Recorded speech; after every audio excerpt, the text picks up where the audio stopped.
नमस्कार दोस्तों, welcome back to concept. My name is Dharmendra Rajbhar. ठीक है, अभी अभी हमने कुछ स्ट्रैटेजी के बारे में देखा। अभी हम आते हैं एक दूसरे इंपॉर्टेंट पॉइंट पे। ठीक है, जहां पे आप देखोगे कि अक्सर जो ट्रेडर्स हैं, अक्सर जितने ट्रेडर्स हैं, इन्वेस्टर्स हैं, वो अक्सर इनकी वजह से लॉस करते हैं। ठीक है, जब तक ये चीज़ नहीं सुधारेंगे तब तक आप देखोगे कि उनका ट्रेडिंग में सक्सेसफुल होने में थोड़ा दिक्कत हो सकती है। मतलब है कि प्रॉफिटेबल ट्रेडर बनने में थोड़ा और लंबा समय लग सकता है अगर वो इन सारी चीज़ों को नज़रअंदाज करते हैं।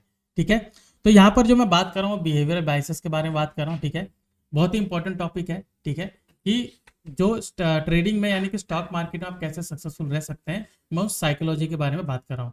तो ये जो सेशन है पूरा साइकोलॉजी के ऊपर है। ठीक है, तो ध्यान से सुनिएगा। ठीक है, हम अक्सर साइकोलॉजी को नज़रअंदाज करते हैं। हम सोचते हैं कि स्ट्रेटेजी काम करती है, हम सोचते हैं कि टूल्स काम करते हैं, हम सोचते हैं कि डेटा काम करते हैं, ये सारी चीज़ें काम करते हैं। लेकिन यहाँ पर सबसे बड़ा जो फैक्टर है वो आपका साइकोलॉजी है। तो मैं कहूँगा कि साइकोलॉजी जो है उसका वेटेज सबसे ज़्यादा है, क्योंकि जो ट्रिक्स हम अपनाते हैं, जो हम बिहेवियर रखते हैं, जो हम माइंडसेट रखते हैं, उसको हम अक्सर नज़रअंदाज करते हैं। अगर वो हम जो हमारा माइंडसेट है, जो बिहेवियर पैटर्न है, अगर हम उसको चेंज नहीं करेंगे तब तक हम प्रॉफिटेबल नहीं रह सकते।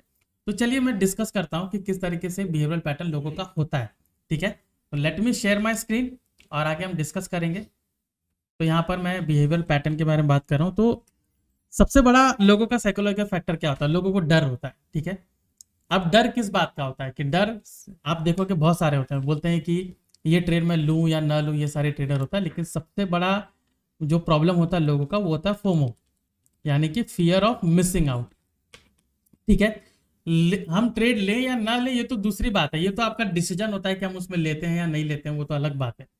लेकिन सबसे ज्यादा लॉसेस आप देखोगे लोग जो करते हैं ना, वो फोमो की वजह से करते हैं। फोमो मतलब fear of missing out. Alright, एक सिंपल तरीके से बता रहा हूँ कि फियर ऑफ मिसिंग आउट लोग करते कैसे। ठीक है, मान लीजिए कि कोई एक पर्टिकुलर स्टॉक है, उसका ऑप्शन है, उसका प्राइस चल रहा है 500। ठीक है, मतलब ये एक मान लीजिए कि जोन था, ये नीचे एक लेवल था 450। अभी मेरा स्ट्रैटेजी के मुताबिक मान लीजिए कि एक नॉर्मल स्ट्रैटेजी में अपना रहा हूँ कि ब्रेकआउट या फिर मैं जो मूविंग एवरेज है उसके ऊपर मैं जा रहा तो मैंने ट्रेड लिया। तो मेरा एंट्री यहाँ पर होना चाहिए मान लीजिए 550 या 520 पर। ठीक है, और यहाँ पर लो पे मेरा स्टॉप लॉस होना चाहिए, मतलब 480 पे स्टॉप लॉस होना चाहिए। अभी ये जो ट्रेड है ये यहाँ से आके निकल गया, पूरा स्पाइक करके मान लीजिए 600 गया। ठीक है, 600 गया या फिर और ऊपर गया। ठीक है, अभी यहाँ पर स्ट्रेटेजी के मुताबिक, ठीक है, जो हम रिस्क रिवॉर्ड हम देखते हैं, तो एक नॉर्मल रिस्क रिवॉर्ड क्या होता है 1:2, मतलब 1:1.5 भी आप पकड़ लीजिए, लेकिन 1:2 फेवरेबल है मेरा। तो अगर मैं 1:2 के हिसाब से देखूं तो यहाँ पर जो मेरी स्ट्रैटेजी है मुझे उतना रिटर्न उसने दे दिया। ठीक है, या फिर मान लीजिए कि अगर रिटर्न नहीं भी दिया है, यहाँ पर मान लीजिए कि 560 चल रहा है या 550 चल रहा है। ठीक है, लोग क्या करेंगे, लोगों को जब एंट्री यहाँ बनानी चाहिए, जब उनको टाइम मिला भी था, ठीक है, मान लीजिए कि आपने 5 मिनट का टाइम फ्रेम लगाया तो आपको 5 मिनट यहाँ पर मिला हुआ है, या फिर आपने 3 मिनट का टाइम फ्रेम लगाया तो 3 मिनट वहां पर आपको मिला हुआ है। तो जब इस पॉइंट पे आपने ट्रेड नहीं लिया, अक्सर कैंडल यहाँ पर भाग जाती है, तो लोग क्या करते हैं, लोग यहाँ पर ट्रेड लेते हैं और वो ये नहीं सोचते हैं कि उनका जो स्टॉप लॉस है वो 480 है। मतलब अगर 560 से निकल के मान लीजिए यहाँ पर अगर आता है, ये कहाँ पर आएगा, मान लीजिए यहाँ पर 510 यहाँ पर आसपास आ जाता है, तो जहाँ पर मेरा 10 रुपये का स्टॉप लॉस होना चाहिए वहाँ पर मुझे अभी 50-60 रुपये का स्टॉप लॉस दिख रहा है। मतलब यहाँ पर मेरा लॉस अभी 10 रुपये दिखना चाहिए, यहाँ पर मेरा लॉस अभी 50-60 रुपये दिखेगा। और अगर ये नीचे यहाँ पर चला गया तो नियरली 80 पॉइंट का मेरा स्टॉप लॉस हो गया है। जहाँ पर मैंने 80 पॉइंट का मैंने टारगेट रखा था वहाँ पर 80 पॉइंट का मेरा स्टॉप लॉस हो गया। तो फियर ऑफ मिसिंग आउट की वजह से यहाँ पर इस तरीके के लोग गलती करते हैं। और एक और चीज होती है, ये तो मैंने आपको बताया कि स्ट्रैटेजी के हिसाब से, ठीक है, बहुत सिंपल है, स्ट्रैटेजी के हिसाब से हमने देख लिया। एक सबसे इंपॉर्टेंट चीज होती है जो ब्रेकआउट होता है। अक्सर आप देखोगे कि ब्रेकआउट करके कैंडल ऐसे ऐसे बनाए जा रहे हैं, भागे जा रहे हैं, ऊपर ऊपर जा रहे हैं। अब लोग सोचते हैं कि इसी रैली को हम पकड़ लेते हैं, ठीक है, ताकि हम ये ट्रेड मिस ना कर पाए। मतलब ऑलरेडी यहाँ पर मिस हो चुका है, अभी ये आगे आगे हम यहाँ पर ले लेते हैं। वो जरा सा भी नहीं सोचते हैं कि इसके बीच में अगर आप देखोगे लिक्विडिटी पुश अगर वहाँ पर मिल जाता है तो आप देखोगे कि यहाँ पर बहुत ड्रास्टिकली नीचे आता है, कई कई मरतबा नीचे आता है। अगर मैं आपको यहाँ पर जाके चार्ट दिखाता हूँ, ठीक है, let me show you the chart. तो इंट्रा एनालाइज में जाके हम चार्ट देखते हैं। ठीक है, अभी देखिए यहाँ पर, अभी मान लीजिए कि ये पूरा ब्रेक करके यहाँ ऊपर जा रहा है। ठीक है, अभी यहाँ पर हमने मिस कर लिया। यहाँ पर आप देख सकते हो, अगर ये बीच में, ठीक है, ये पूरा नीचे नीचे जा रहा है। मान लीजिए कि हमने ऐसा लगा ये ऐसे ऊपर गया था, चलिए यहाँ पर नीचे ले लिया जाए, और आपने यहाँ पर ट्रेड लिया। आप देख सकते हो कि ये पूरा 10:54 से इसने पूरा 12:18 तक पूरा यहाँ पर ऊपर गया है, और इतना ज़्यादा टाइम डिको होकर आपको बहुत ज़्यादा नुकसान ऊपर दिखाएगा, और आखिर में मार्केट क्लोज भी हो गया। तो यहाँ पर आप देखोगे कि आपको जरा सा भी प्रॉफिट यहाँ पर नहीं देगा। आई एम सॉरी, यार 19 का ये आज का है, ठीक है, ये आज का है, तो अभी मार्केट क्लोज नहीं हुआ है, तो आई एम सॉरी। लेकिन आप कंसेप्ट समझिए यहाँ पर मैं क्या आपको समझाना चाह रहा हूँ कि अगर जिससे ब्रेकआउट जो बहुत लंबा लंबा कैंडल मार के जाता है और हम सोचते हैं कि वहीं पर हम ट्रेड ले लेते हैं, हम वहाँ पर नहीं बन सकते, हम वहाँ पर प्रॉफिटेबल नहीं बन सकते। तो फियर ऑफ मिसिंग आउट सबसे डेंजर चीज़ है। तो fear of missing FOMO trader आप कभी भी मत बनिए। ट्रेड मिस हो गया है, लेट इट गो, आप दूसरे अपॉर्चुनिटी का वेट करिए, दूसरा अपॉर्चुनिटी मिलता है वो अपॉर्चुनिटी आप जरूर ग्रैब करिए, ठीक है। तो फोमो से बचने का सबसे आसान तरीका यही है कि आपका जो समय आपने निर्धारित किया है कि इस समय मैं ट्रेड लेता हूँ, उस समय देखिए, वो स्ट्रैटेजी देखिए, उसी के ऊपर वर्क करिए, ठीक है। आप ऐसा ना हो कि सीधा ब्रेकआउट हो रहा है या पूरा मार्केट फ्लो करके नीचे जा रहा है, मैं तुरंत ले लूँ, ठीक है। आप इसमें अभी भी मैंने आपको जो चार्ट दिखाया, अगर मैं आपको ये जो हमारा 1 फरवरी को जो हुआ था बजट सेशन, अगर मैं उसका दिखाऊं तो देखिए वहाँ पर कितने लोगों ने लॉस किया था, काफ़ी हद से ज़्यादा लोगों ने लॉस किया था। रीज़न क्या था, रीज़न आपको दिखाते हैं। ये 31 है, ये देखिए, ये आप देख रहे हैं, ये नीचे आया, ठीक है मार्केट। अभी आप देख सकते हो कि मार्केट जिस तरीके से नीचे आया, मार्केट उसी तरीके से बाद में आप देख सकते हो पूरा रिटेस्ट करके कैसे गया। अभी यहाँ पर अगर मैं ये सोचूं कि पूरा ब्रेकआउट यहाँ से यहाँ पर मैंने ट्रेड लेना चाहिए था, मैं जो मूविंग एवरेज है यहाँ लेना चाहिए था, मैंने नहीं लिया, मैं सोचूंगा कि मैं यहाँ पर ले लेता हूँ, तो देख सकते हो यहाँ पर कैसा लॉस हुआ होगा, ठीक है। तो मैंने री एंट्री के बारे में भी मैंने वीडियो बनाया, आप उसको फॉलो करोगे तो फोमो से बच जाओगे, ठीक है। तो आप उसके बाद फॉलो कर सकते हो। नेक्स्ट टॉपिक हम देखते हैं, यहाँ पर आता है कॉन्फिडेंस एंड ओवर कॉन्फिडेंस, ठीक है। बहुत इंपॉर्टेंट होता है कॉन्फिडेंस एंड ओवर कॉन्फिडेंस, ठीक है। अब मैंने इसकी बात क्यों कही है, देखिए जो कॉन्फिडेंस होता है उनके चेहरे पे दिखता है, उनके ट्रेडिंग स्ट्रैटेजी में दिखता है, उनके डिसिप्लिन में दिखता है। कॉन्फिडेंस आपका तभी डेवलप होगा जब तक आप स्ट्रैटेजी को back testing plus forward testing नहीं करते हैं, तब तक नहीं होगा। फॉरवर्ड टेस्टिंग मैं क्यों करने बोल रहा हूं, ये जो बैक टेस्टिंग है, बैक टेस्टिंग मैं कहूँ जितने भी ट्रेडर्स हैं 100 इसमें मान लीजिए इसमें 100% है तो 90% of the traders back testing करते हैं, 10% बिल्कुल नहीं करते, वो टिप्स के भरोसे रहते हैं, ठीक है। तो 90% जो है वो ट्रेडर्स यहाँ पर बैक टेस्टिंग कर रहे हैं। अब ये 90% में से मैं यहाँ पर कहूँगा कि 99% जो है फॉरवर्ड टेस्टिंग बिल्कुल नहीं करते हैं, ठीक है। फॉरवर्ड टेस्टिंग का मतलब ये नहीं कि मैंने 1-2 दिन देखा उसको, फॉरवर्ड टेस्टिंग वीक्स लगते हैं, मंथ्स लगते हैं, वो मुझे देखना पड़ता है। आप जितना टाइम इसमें इन्वेस्ट करोगे उतना आपके लिए फ़ायदा होगा। लेकिन लोग क्या करते हैं, लोग सीधे ट्रेड लेना शुरू करते हैं और वहाँ पर पैसा काफ़ी गंवाते हैं। तो मैं कहूँगा कि 99% लोग जो फॉरवर्ड टेस्टिंग बिल्कुल नहीं करते हैं, वो सिर्फ बैक टेस्टिंग ही करते हैं।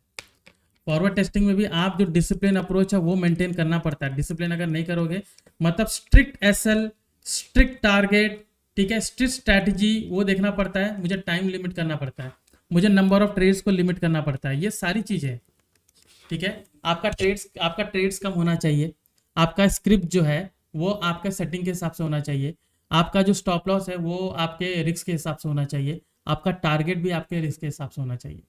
तो जब तक ये सारी चीज़ें हमारे दिमाग में नहीं रहेगी, जब तक ये सारी चीज़ों का मैं डिसिप्लिन मेंटेन नहीं कर पाऊंगा, तब तक मैं प्रॉफिटेबल ट्रेडर नहीं बन सकता हूँ। और ये सारी चीज़ें हमें फॉरवर्ड टेस्टिंग में भी करनी पड़ती है, ठीक है।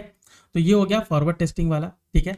अभी इसमें जो सबसे ज़्यादा कॉन्फिडेंट कौन रहेगा, जिसने रिसर्च किया है, जिसने बैक टेस्टिंग किया है, जिसने फॉरवर्ड टेस्टिंग किया है, वही कॉन्फिडेंस रहेगा। जब मैंने यहाँ पर बात की कॉन्फिडेंस एंड ओवर कॉन्फिडेंस, तो मैं उस बारे में बात कर रहा हूँ।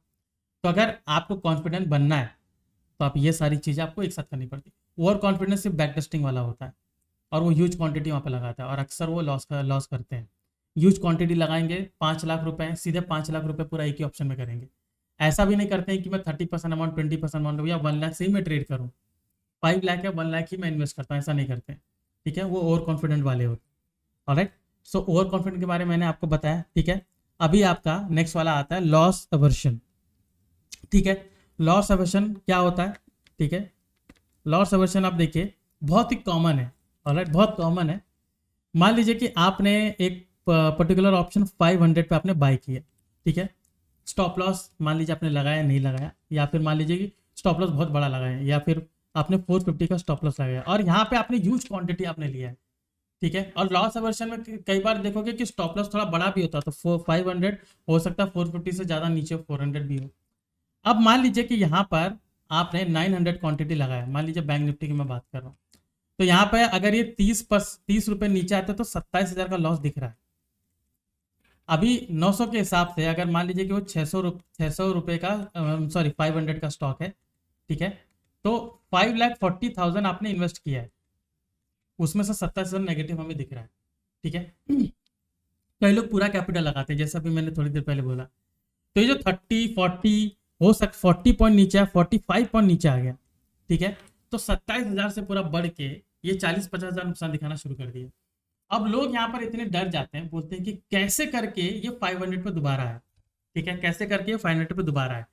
उनके मन में यही रहता है, जैसे ही 500 पे आएगा मेरा कॉस्ट टू कॉस्ट थोड़ा सा ऊपर आ जाए, मेरा ब्रोकरेज निकल जाए, मैं 501 पे या 502 पे यहाँ पर मैं निकल जाऊंगा, मेरा ब्रोकरेज कवर हो जाएगा, ठीक है। वो सोचेंगे कि मेरा ब्रोकरेज आएगा, 1800 आ गया, मेरा ब्रोकरेज कवर हो गया, चलो एग्जिट कर लेते हैं, ठीक है। या फिर 510 भी गया, एग्जिट कर लेते हैं। या फिर ये तो एक केस है कि नीचे आ गया, थोड़ा सा ऊपर जाके कर लिया, मान लीजिए 500 बाय किया, वो 520 तक जाते हैं, ठीक है, 530 तक जाते हैं, सोचते हैं कि ओके मेरा टारगेट, भले मेरा टारगेट यहाँ पे 100 पॉइंट्स का है, मतलब 50 पॉइंट का अगर मैं स्टॉप लॉस रख रहा हूँ, 1:1.5 का रेशियो भी मैं ले रहा हूँ, तो वहां पर मैं कितना वहां पर लूंगा, एटलीस्ट 75 पॉइंट्स। तो मेरा टारगेट 575 होना चाहिए, लेकिन मैं 530-40 पर भी बुक करता हूँ, ठीक है। और यही जो 30-40 जो मैं कह रहा हूँ, 30-40 पे मैं बुक कर रहा हूँ, इतने का मेरा एसएल होता है, मतलब अगर एक एसएल भी मेरा हिट हुआ तो मेरा पूरा प्रॉफिट चला गया। तो ये लॉस एवर्शन का केस होता है, जहां पे छोटा छोटा प्रॉफिट बुक करते हैं। अगर आपको ऐसे ही करना है तो आप इंट्राडे मत करिए, आप स्कैल्पिंग करिए, आप 1-2 ट्रेड बनाइए, छोटे छोटे पॉइंट बुक करिए, उसमें एग्जिट कर लीजिए। इंट्राडे में जो परफेक्ट ट्रेड होता है डे ट्रेडिंग में, वो फिर आपको नहीं करना चाहिए, ठीक है। There is a difference between scalping trading and intraday trading, ठीक है। तो एक ये चीज़ हो गई। दूसरा यहाँ पर मैं सबसे इसके अलावा कुछ इंपॉर्टेंट मैं बात बताता हूँ, वो है न्यूज़ है, दूसरे का व्यू है, ठीक है, ये सारी चीज़ें। और दूसरे का न्यूज़ और व्यू आपको तभी असर करते हैं जब खुद आपके पास नॉलेज नहीं होता है।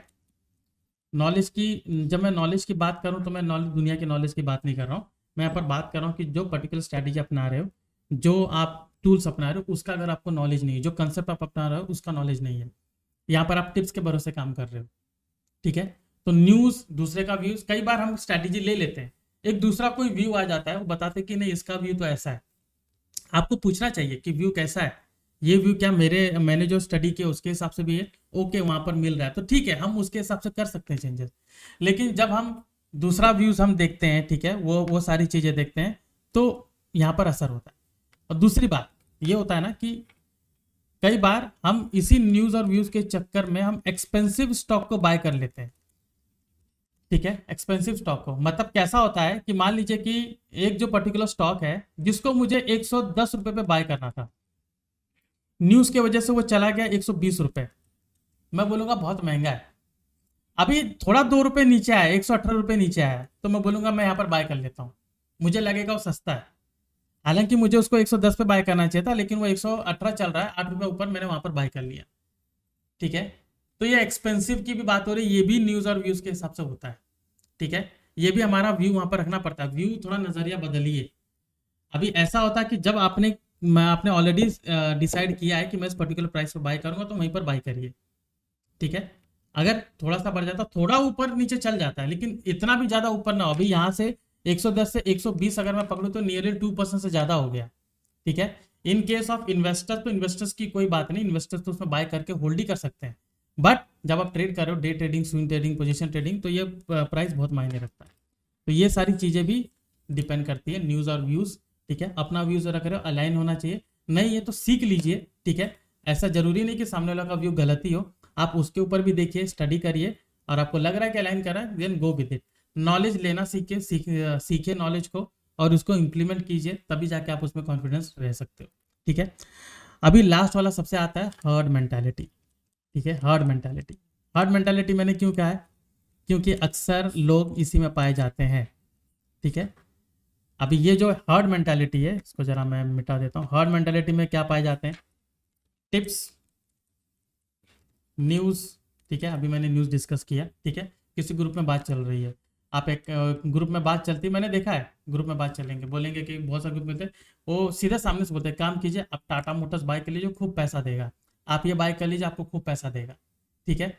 Irrespective of knowledge, irrespective of your decision, irrespective of your strategy, आप उसको बाय कर लेते हो। और बाद में जब वो नीचे गिरना शुरू करता है तो आपके पास कोई बेसिस ही नहीं कि आप उसको एग्जिट कहां पर करो, क्योंकि आपने उसके बारे में स्टडी नहीं की है, आपने सीधा हर्ट को फॉलो किया है कि सीधा इसको बाय कर लीजिए, इसको कर लीजिए, आप वहां पर कर लेते हो। देखिए टिप्स गलत नहीं होता है, मैं टिप्स को मैं टोटली यहाँ पर रॉन्ग नहीं बोलूंगा। टिप्स कैसा होता है कि आपको अगर सामने जो भी बता रहे हैं पूरे स्ट्रैटेजी के साथ बता रहे हैं कि मैंने इसके पीछे क्या व्यू रखा है, अगर इसके पीछे व्यू आप देख रहे हो और व्यू आपको लगता है कि ठीक है ये व्यू अच्छा है, तभी आप उसको लीजिए। अभी ऐसा ना हो कि सिर्फ उन्होंने बोला तो आपने बाय कर लिया, तो पूरा हर्ट मेंटेलिटी। आप देखोगे बहुत सारे वेरियस आप देखोगे सोशल मीडिया का चैनल है जहां पर आप देखो आता रहता है, टेलीग्राम हो गया, उस पर आ गया, टिप्स प्रोवाइड करते रहते हैं और बहुत सारे वहां पर लॉसेस करते हैं। तो इसलिए पहले सीखिए, ठीक है। सीखने के लिए कौन सा एप्लीकेशन है, हमारे पास बहुत सारे टूल्स हैं, आपको बहुत सारे डेटा मिलेंगे, बहुत सारे एनालिसिस मिलेंगे, स्ट्रैटेजी मिलेंगे, आप उनको फॉलो कर सकते हैं। ऑलराइट, सो ये था बिहेवियरल बायसेस, ठीक है, जो मैंने आपसे आज डिस्कस किया, जो मैंने आपको बताया कि क्यों इन चीज़ों को फॉलो करना जरूरी है, क्यों इनमें जो भी बेकार चीज़ें उनको अवॉइड करना जरूरी है, ताकि आप एक प्रॉफिटेबल ट्रेडर बन सके, मतलब आप प्रॉफिटेबल ट्रेडर बनने की राह पे चल सके, ठीक है। ये सारी चीज़ें बहुत इंपॉर्टेंट है, ये सारे जो साइकोलॉजिकल फैक्टर्स इंपॉर्टेंट है। अभी आपने देखा जो भी मैंने यहाँ पर बात करते हैं अक्सर कई लोगों के साथ हुआ है, कई लोगों मतलब 100% सभी के साथ हुआ है, ठीक है। हमारे साथ भी हुआ है, हम भी स्टार्टिंग में उसे किए अगर हमारे पास नॉलेज नहीं है, लेकिन हमने नॉलेज सीखा, हमने अपने मेंटर से सीखा, तो आज हम आपको बता रहे हैं, ठीक है। तो इसको सीखिए, ठीक है, इसको जानिए, ताकि आप एक सही डिसीजन लेने में आप सक्षम बन सकें। ऑलराइट, सो आज के सेशन में इतना ही था, जहां पर हमने कुछ साइकोलॉजिकल फैक्टर्स बात की, ठीक है। मिलते हैं नेक्स्ट सेशन में, जहां पर मैं कुछ और डेटा पॉइंट्स बताऊंगा, जहां पर हम कुछ और बातें जहां पर कुछ और बातें शेयर करेंगे जो आपके लिए काफी महत्वपूर्ण बन सकती है। ऑलराइट, सो तब तक के लिए आपका नमस्कार। This is Dharmendra Raja signing off. आपका नमस्कार, थैंक यू वेरी मच।